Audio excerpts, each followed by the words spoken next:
বন্ধুরা, আমরা এখন মন্দিরের যাত্রার উদ্দেশ্যে বেরিয়েছি। এখানে ওটা শুয়ে আছে মাতা রানী মন্দিরে, সেই ওপরে, এখানে দেখা যাবে না, সেই একদম টপে উঠতে হবে আমাদেরকে। উঠতে তো 5 ঘন্টা সময় লাগবে।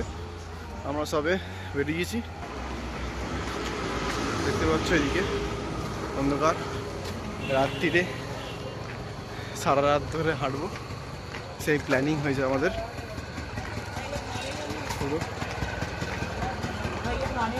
হাঁটতে হবে।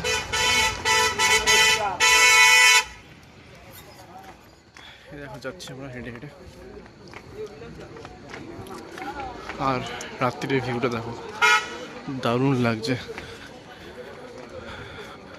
সুন্দর একদম। আর এখানে গরুগুলো